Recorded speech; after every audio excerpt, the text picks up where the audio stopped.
Could your attic be over-insulated? And what's the big deal if it is? Coming up on this episode of the Disaster Podcast.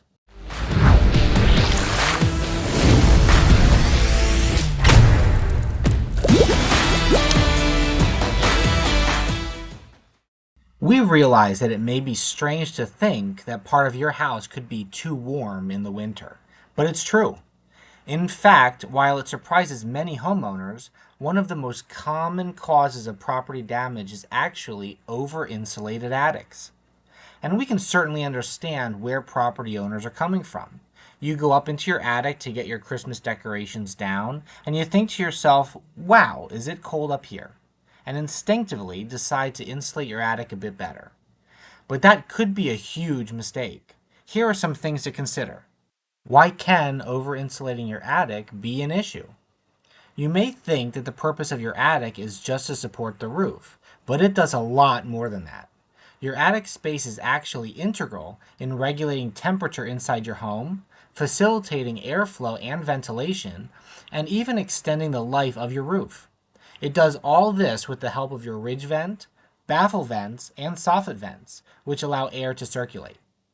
When you over-insulate your attic or restrict airflow, serious issues can occur, such as humidity problems, mold growth, and even damage to your roof shingles. What happens if you over-insulate your attic? There are a variety of ways that an attic can be over-insulated, and each creates its own issues. Here are some of the most common mistakes we see. Insulating the attic ceiling. Did you know that the ceiling of your attic shouldn't be insulated?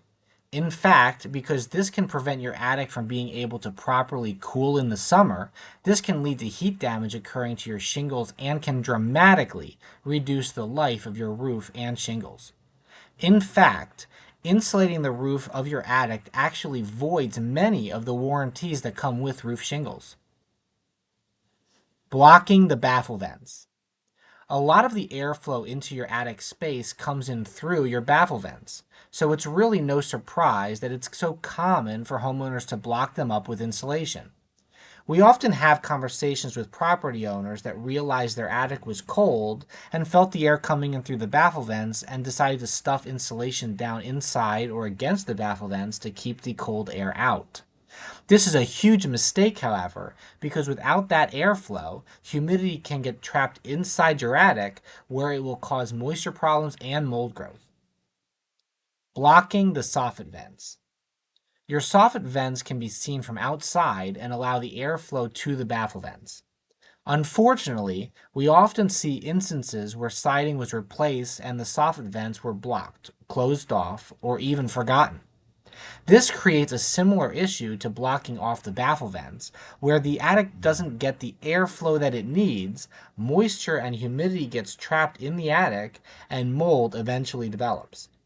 While we do see this less often than blocked baffle vents, this is still a common cause of mold issues and moisture problems in attics. Blocking the ridge vent. Your ridge vent is a large vent along the top of your roof, the ridge, that allows air to leave your attic space. Essentially, your ridge vent is the last piece in the ventilation system that permits air exchange inside your attic, as air that enters through the soffit and baffle vents creates airflow that then exits through the ridge vent.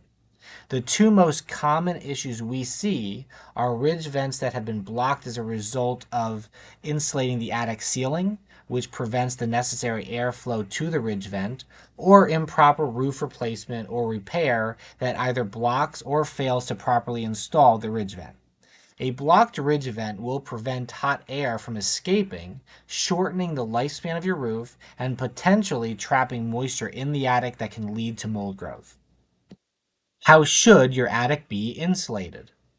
It's important to keep in mind that your roof and attic are designed specifically to encourage airflow and ventilation. So when insulating your attic, you want to make sure that you are not impeding the function of your ventilation systems, the ridge vent, soffit vents, and baffle vents. That doesn't mean that your house can't be warm and comfortable though, but you'll want to focus your attention on keeping that heat in your living spaces, not unusable space like attics. The best way to insulate your home and effectively keep your heat in the spaces you use is by insulating the floor of your attic and the exterior walls of these living areas. This creates a barrier of insulation that keeps the rooms you use warm and comfortable and prevents this heat from escaping into areas of your home that you don't use, such as attics. This way, you will be able to stay warm while your attic does its job. We hope this helps correct some common misconceptions about attics and attic ventilation. There's no need to worry if your attic is cold in the winter, it's supposed to be. Would you like to take control of your future and build a business you can be proud of? We can help.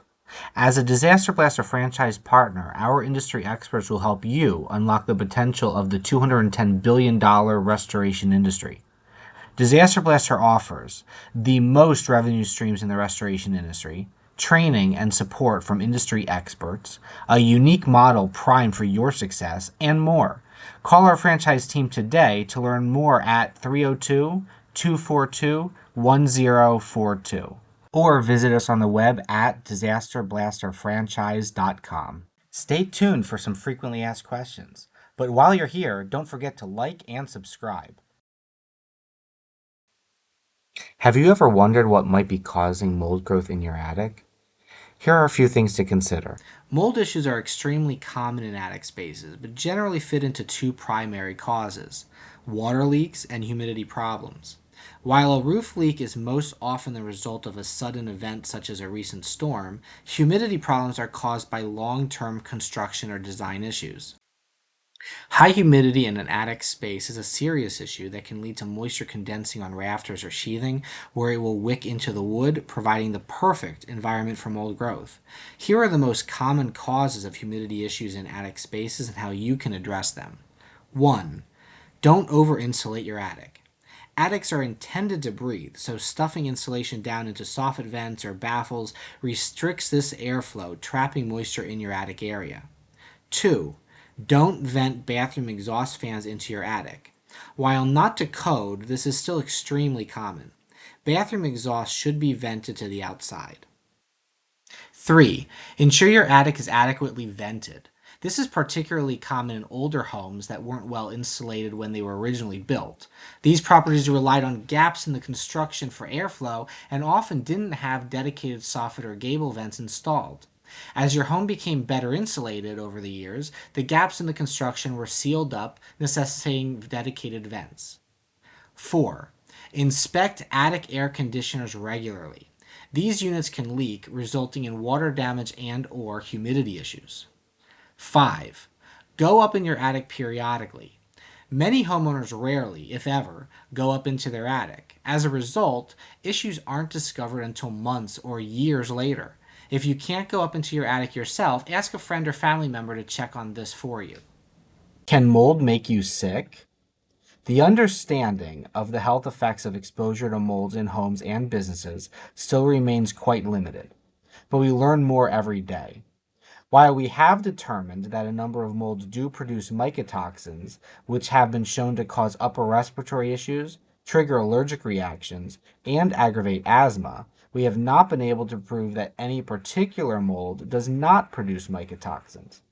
In fact, many in the scientific community now believe that we simply are not yet able to test for the mycotoxin compounds produced by some molds. Some studies have also shown a relationship between the extent or duration of exposure to mold growth and its spores to short and long-term health effects, from severe headaches, rashes, muscle pain, new or increased response to allergens, nausea, vomiting, and diarrhea, to more severe conditions such as hair loss, anxiety or depression, insomnia, fatigue, recurring infections, and autoimmune issues. This is known as mold toxicity and is an area of research that is of particular concern for individuals exposed to mold growth or its spores.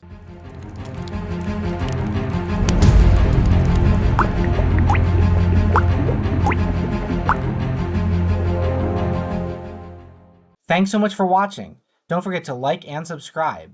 And while you're here, check out our other great content.